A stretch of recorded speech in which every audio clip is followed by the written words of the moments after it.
We're just chatting about it. My turn yet. Me. The cameras are still rolling, so you can do. It's me. It's time for me.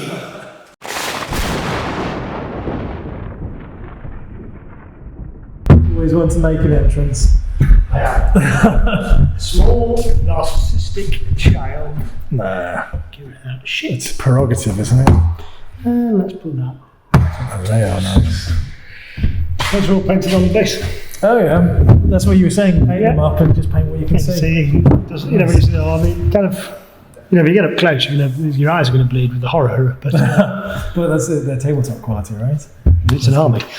Never would have happened. So what is that? A unit from the game, mounted riding a giant mechanical? Oh yeah, Steel Behemoth. That's all Steel Behemoth. Awesome. So this was one of our first kind of next size up. Yeah.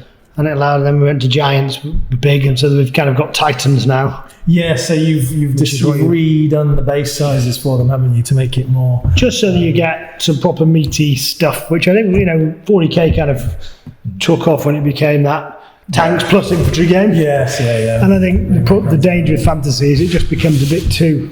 What I've liked with these is you've got, and I don't know if another system uses it, the heights on the models. Yeah. So these guys, obviously, it's not necessarily to scale, because if you did, you'd have to buy a certain brand of tree all the time. So you just, by making it very clear, you go there to 2, that's 6, 5. He can see you can see them. Yeah. Whereas when you try and do it on fake line of sight. Yes, or I can see the tip of his axe from here, because I'm getting down to the table and all that. And it makes it very... Yeah, and it makes your artillery useful, because you go, it's on 2, it's 2, he's 6, I can see you over the trees, which also... Guess what I want to shoot at? Yeah. Giants don't hide. In the face. Yeah. And it adds that. So when I play these games, it's still gone, I've just kept going. Are we just going to talk? Yeah. Yeah, we are now. So you can edit it. We'll do an intro at the end. Yeah, we'll do this the easiest way. When I play these games, I put instead of going down to the table and just looking, I kind of put in my mind's eye myself into the table. Yep. I see the giant, and I've got this image in my head of the trees are there, he's there with his shoulders through, maybe the trees are moving, you've got your dwarven cannon, what's it going to do? It's going to rear up, it's going to chin him, hit him in the face. That's what I'm going to be aiming at. Get it around. Exactly. Fire one of them, I urge you. Don't shoot your arrows there, shoot them over there. You've got your guys. Pushing the one your engineers, your generals, get over there. Get ready lads, they're coming. And then it just whistles past his ear and shoots on something. Shit, we've missed. Because you rolled a load of ones. Yeah. And that's plumb in the chest, we've nailed him, yay, cheer goes up. And then he goes just towering down into the trees. Yeah. That's the one thing that you need to do. Because I love as well, all of, like these, for example, you've got your, that's part of the Vanguard stuff, isn't it? What's happening is now we're kind of layering on layer, because all of our fantasy games are set in, Panathor. Yeah. We make great objective counters and scenery counters that work for Vanguard, but they're also great terrain for Kings of War. You can use them as objective ones there. They're also just great fantasy terrain for D&D players, so they go into our terrain crate range. The one I use the most is the Pyre with the fire, the river fire.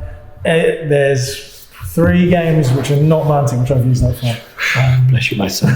I'm bringing it into all of them. Yeah. It works perfectly, because we make terrain. We love terrain. It's part of what we do. It's a big part of our business, right from our Dead Zone stuff, which was when we first dipped our toe in. Yeah. I think increasingly D&D players are using terrain crate for that. Yeah, well, that's the thing is I've got that as well. One of, because there's a whole host of terrain crates. And I'm not a fan of spending such a long time working on all of my models, spending ages painting, doing a load of work, and then charging them out from between a load of trees to take control of them.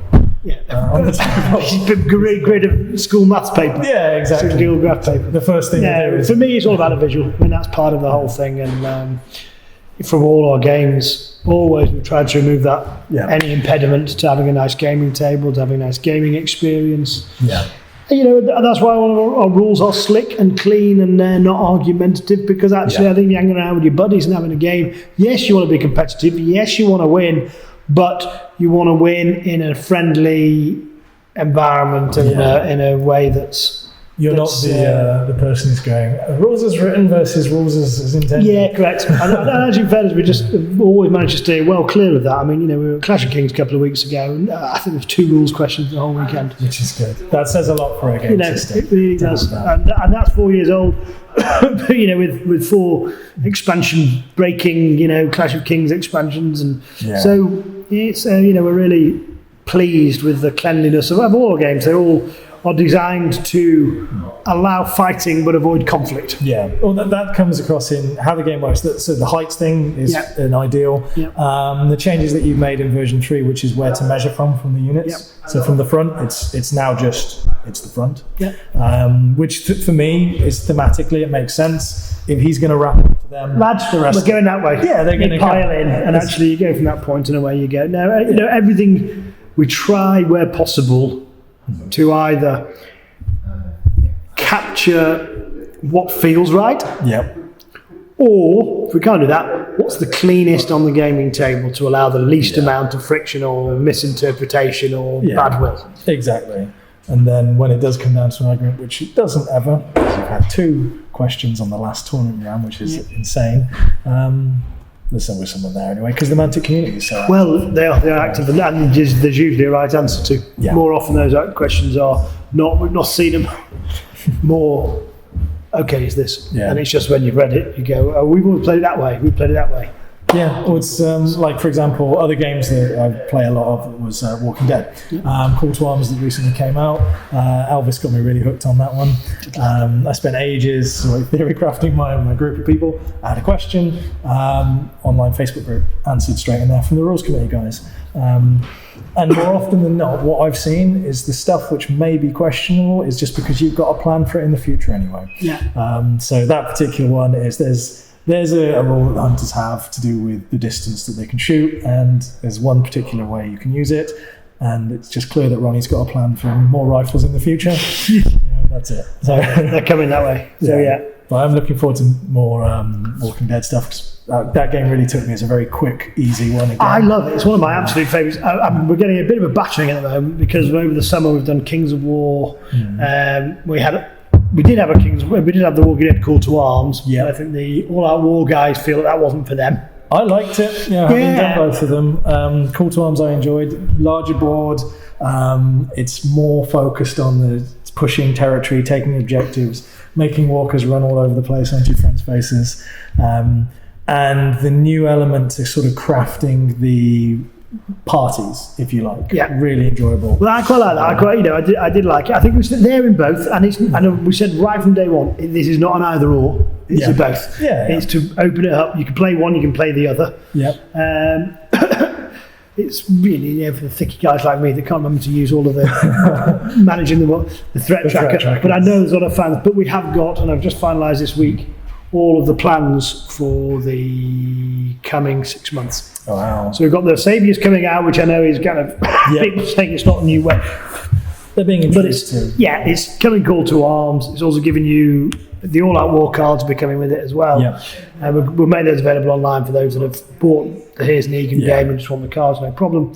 But then we've got some Hilltop Jesus coming, the figures we've seen. I've seen the Jesus figures. And of course, the great thing is we've got all that fantastic terrain. Yes. Terrain crate too, so the mall and shopping. So I think, the zombie apocalypse is coming and it's going to get a lot of... Yeah. Well, you can appreciate why it takes a while, because you look at, say, the Kingdom, and they're all mounted units, and no one else is mounted at the moment. So there's a lot to work into the game that way. And I know that it's followed by very diehard fans of the comics, and also people who the TV series is drawn in too. So you can see why people... No, they want it, and I think we've done well with it this summer. I think the Call to Arms game book was really well received. It was to try and get people... What I was finding with something with All Out War was people were getting, this is my group, and that's what I'm kind of doing with it.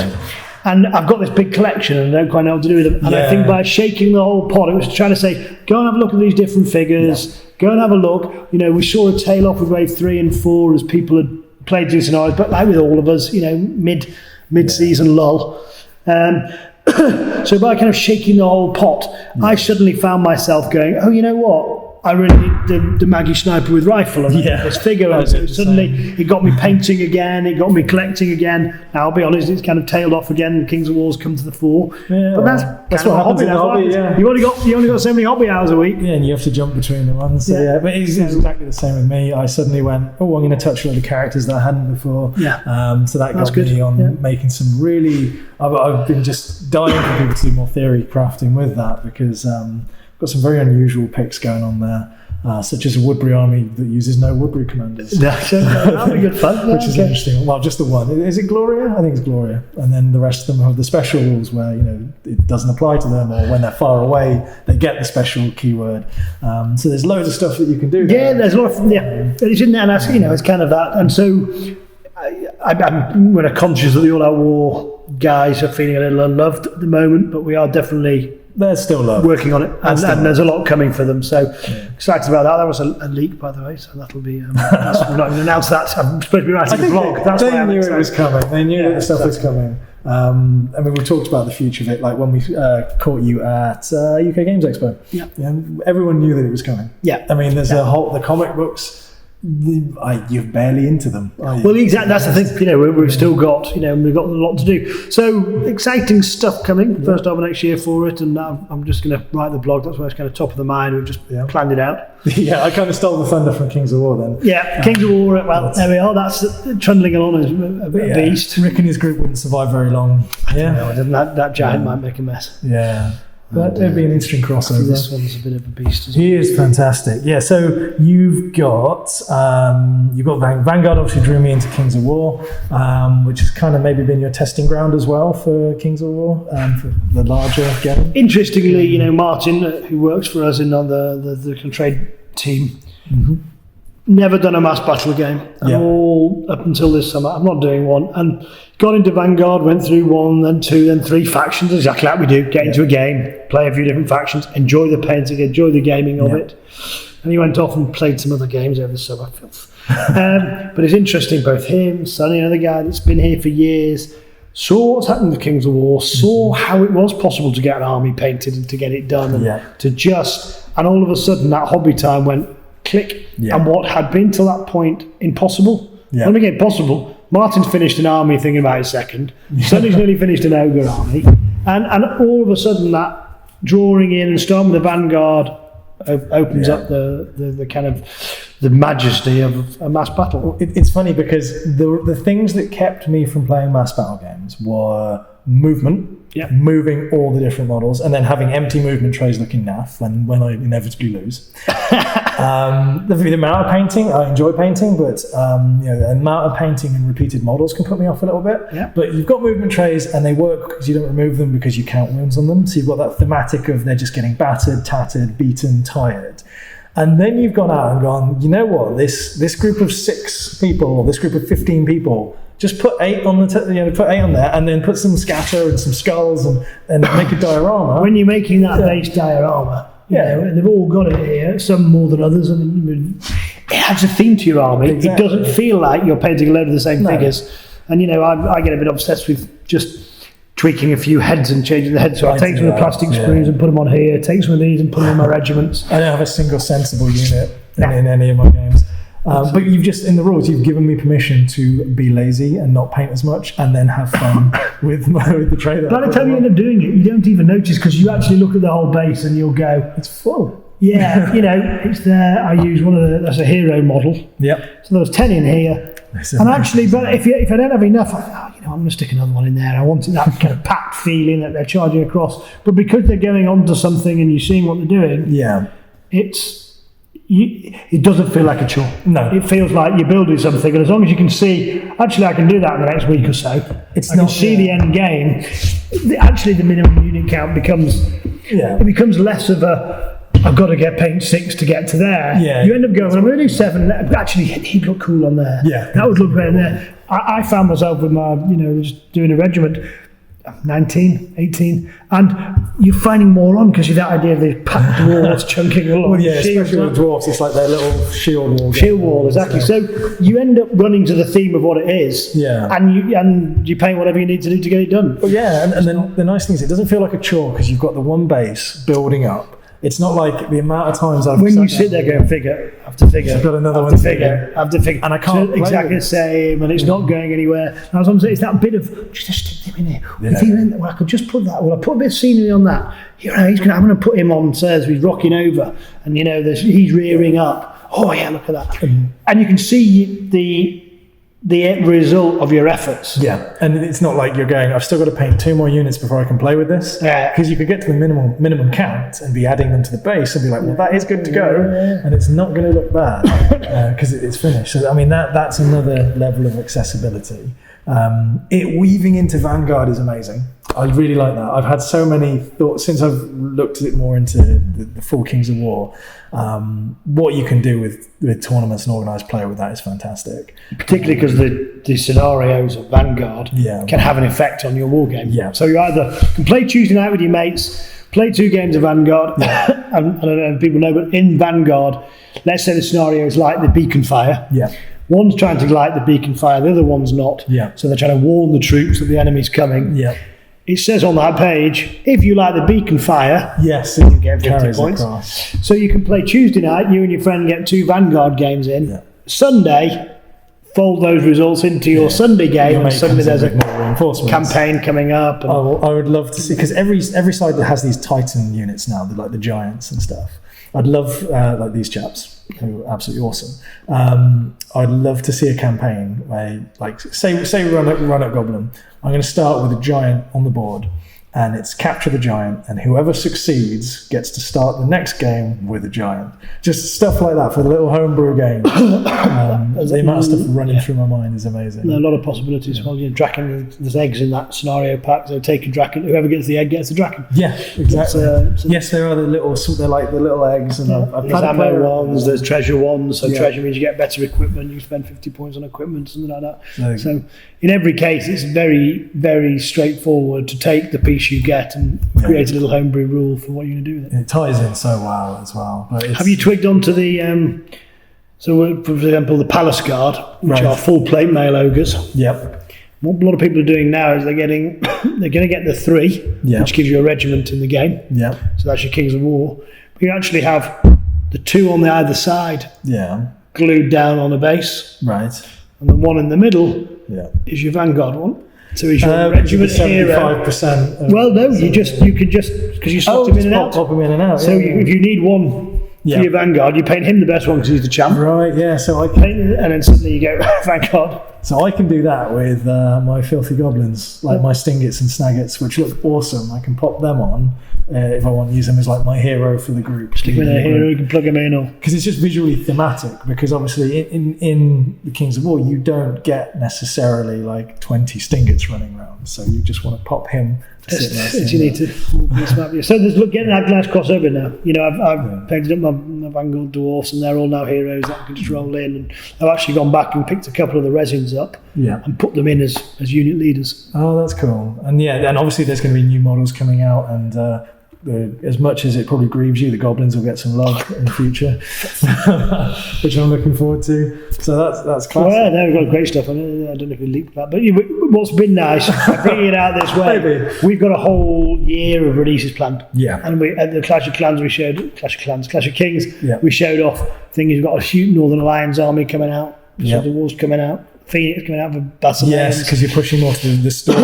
It's just month after month. There's something for everybody every month. So we've kind of really turned up the heat and the effort behind. What I was chatting to Matt about was with the new book and all the new fluff, and you've expanded like the universe, almost like lifted that sort of fog of war, if you like. It's opened up more to go into the Northern Alliance. It's opened up more to look at the other units and flesh out the story and show the new stuff that'll be coming. So that's cool as well. It's almost like an even more exciting time to get into Kings of War now, if you haven't already. It's probably a very good time as well, because in the past I think we were at the early adopter stage, and there was clunky bits. There wasn't units. There wasn't troops. You couldn't quite get the arm. Now it's all there. One book and you've got it. Yeah. If you've got a old army from back in the day, you can be playing within no time at all. And that gives you, interestingly, there's nobody I ever meet that says, I haven't got a Mantic army, I never have a Mantic army. They say, I'm halfway through painting it. Yeah, it's just true. So I've had to bring that because it's a tournament. I'm at Clash of Kings or I'm at something. And, interestingly this year, because we had a Adepticon that fly on over to the UK, everyone just went, that's worth doing. Yeah. So they didn't necessarily go out and buy a new army. They went out and painted the army they had under the bed. They got those figures that they've had and got them done. And that's great because then we can show photographs of them off. We've got a load of those guys coming up here to be photography, put in the photography of the next book. Yeah, it's good. They're fun models to paint. Having painted them, they are enjoyable. But yeah, that's cool. That's potentially the spot that I've been waiting to occupy on my mass battle systems, because I still do not have one that I play.